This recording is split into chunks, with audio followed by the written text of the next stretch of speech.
Bihar news में आपका स्वागत है। आप देख रहे हैं बिहार की उड़ान यूट्यूब चैनल, जहां हर खबरें होती है सच्ची और सबसे तेज। तो चलिए नजर डालते हैं आज की 25 बड़ी खबरों पर।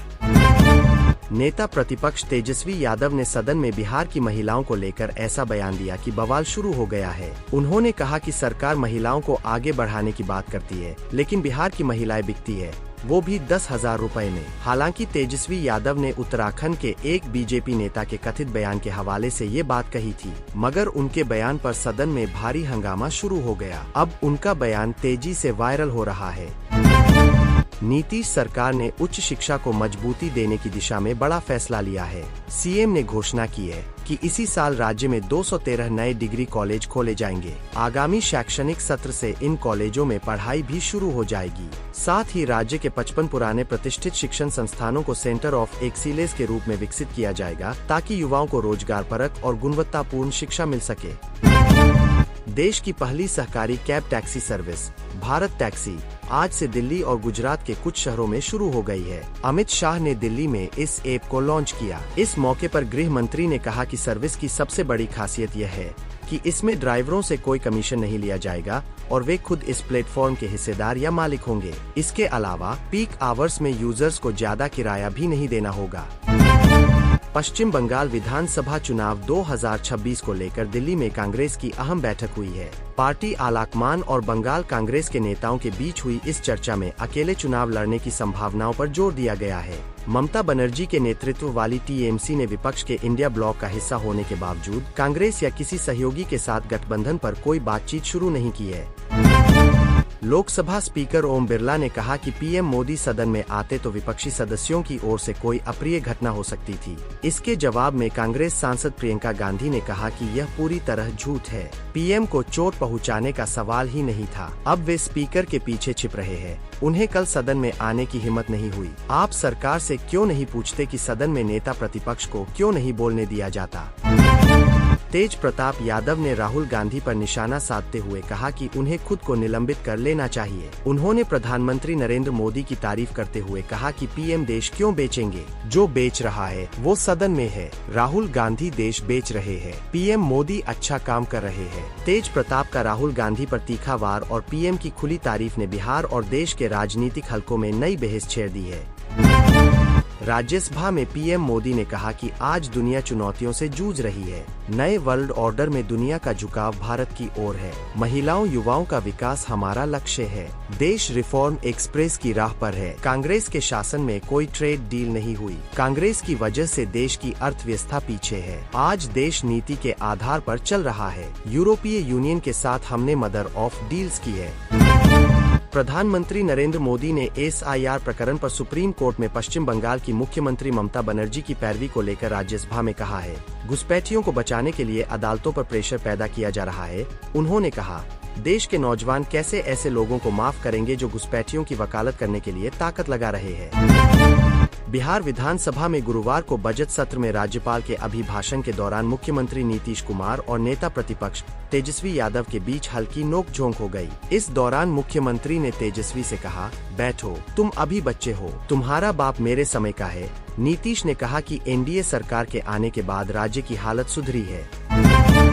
भागलपुर में 102 एम्बुलेंस सेवा की लापरवाही से मरीज अशोक कुमार दुबे की मौत हो गई। परिजनों ने 1.5 घंटे तक एम्बुलेंस का इंतजार किया, लेकिन कॉल होल्ड पर रखकर काट दी गई। मरीज के निधन के बाद जब एम्बुलेंस भेजने के लिए पूछा गया तो सिर्फ सॉरी कहकर कॉल काट दी गई। परिजनों का आरोप है कि यदि एम्बुलेंस समय पर आती तो जान बच सकती थी। प्रशासन ने मामले को संज्ञान में लिया है। मामले की जाँच की जा रही है।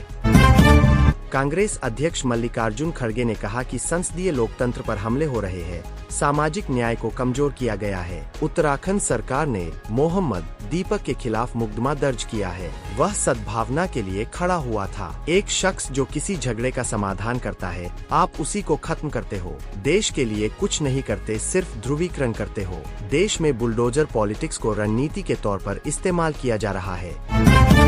राष्ट्रीय राजधानी दिल्ली से बेहद चौंकाने वाली खबर सामने आई है। दिल्ली पुलिस के ऑफिशियल आंकड़ों के मुताबिक साल 2026 की शुरुआत यानी जनवरी के पहले 15 दिनों में 800 लोग लापता हुए हैं। यानी हर रोज करीब 50 लोग बिना किसी सूचना के गायब हो रहे हैं। सबसे डराने वाली बात यह है कि इसमें सबसे 63% महिलाएं और लड़कियां हैं। यह आंकड़ा दिखाता है कि महिलाओं और नाबालिगों की सुरक्षा एक गंभीर मुद्दा बन चुकी है। बिहार के उप मुख्यमंत्री सम्राट चौधरी ने कहा कि बिहार का बजट ऐतिहासिक है। केंद्र के बजट में भी बिहार में सभी चीजों को स्थापित करने की व्यवस्था की गई है। बिहार को आधुनिक तौर पर खड़ा करने का काम किया जाएगा। सीएम नीतीश कुमार के नेतृत्व में बिहार में तेजी से विकास का काम हो रहा है। उत्तराखंड में मदरसा बोर्ड खत्म कर दिया गया है। उत्तराखंड सरकार ने मदरसा बोर्ड को खत्म कर इसकी जगह राज्य अल्पसंख्यक शिक्षा प्राधिकरण के गठन का फैसला लिया है, जो अब राज्य की सभी अल्पसंख्यक शैक्षणिक संस्थाओं के लिए पाठ्यक्रम और शिक्षा की दिशा तय करेगा। इसे 1 जुलाई 2026 से लागू किया जाएगा। इसकी अधिसूचना सरकार ने जारी कर दी है। इस शिक्षा प्राधिकरण में अध्यक्ष समेत 9 सदस्य की नियुक्ति की गई है। एक्सपर्ट्स का कहना है कि जनसंख्या वृद्धि, बढ़ती उम्र और जीवन शैली में बदलाव के चलते भारत में 2045 तक कैंसर के मामलों में तेजी से वृद्धि होने की आशंका है। इस वृद्धि को कंट्रोल करने के लिए शीघ्र निदान, समय पर स्क्रीनिंग और बेहतर उपचार की सुविधा बेहद जरूरी होगी। रोकथाम के लिए ठोस प्रयास किए बिना आने वाले दशकों में देश को स्वास्थ्य सेवाओं के मामले में भारी बोझ का सामना करना पड़ सकता है। पटना के गर्ल्स हॉस्टल में नीट छात्रा की मौत के बाद बिहार के गर्ल्स हॉस्टलों के लिए सख्त सुरक्षा निर्देश जारी किए गए हैं। हॉस्टलों में अब पंजीकरण अनिवार्य होगा। 24 घंटे महिला वार्डन, सीसीटीवी और कर्मचारियों का पुलिस सत्यापन अनिवार्य है। डिप्टी सीएम सम्राट चौधरी ने कहा है कि लड़कियों की सुरक्षा से कोई समझौता नहीं होनी चाहिए। नियमित निगरानी और सख्त अनुपालन सुनिश्चित किया जाए। यूपीएससी ने सिविल सेवा परीक्षा 2026 का नोटिफिकेशन जारी कर दिया है।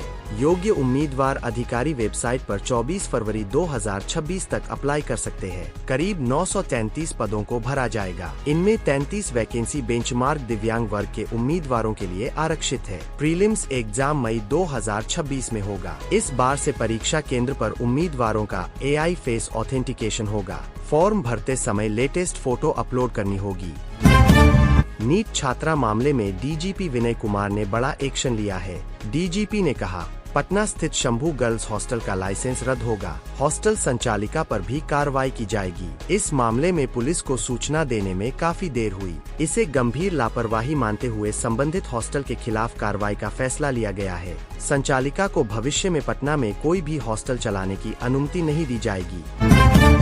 बिहार के मौसम में लगातार बदलाव हो रहा है। आज 12 जिलों में घने कोहरे का अलर्ट जारी है। इनमें पश्चिम चंपारण, पूर्वी चंपारण, गोपालगंज, सीवान, सारण, मुजफ्फरपुर, वैशाली, समस्तीपुर, सीतामढ़ी, शिवहर, मधुबनी और दरभंगा शामिल है। फिलहाल कोई पश्चिमी विक्षोभ एक्टिव नहीं है, इसलिए बारिश की संभावना नहीं है। अगले 2 से 3 दिन तक बिहार के उत्तरी हिस्सों में कोहरे की स्थिति बनी रह सकती है। गृह मंत्री अमित शाह आज से 7 फरवरी तक जम्मू कश्मीर के दौरे पर आ रहे हैं। शाह के दौरे से ठीक पहले कश्मीरी पंडितों की हत्या का एक पत्र वायरल हो गया है। पत्र में लिखा है, हमने कश्मीरी प्रवासी पंडितों को चेतावनी दी थी कि वे छोटे मोटे फायदों के लिए बलि का बकरा न बने। फॉल्कन स्क्वाड के नाम से जारी पत्र की पुलिस व सेना ने पुष्टि नहीं की है। हालांकि अधिकारियों का कहना है कि जांच की जा रही है।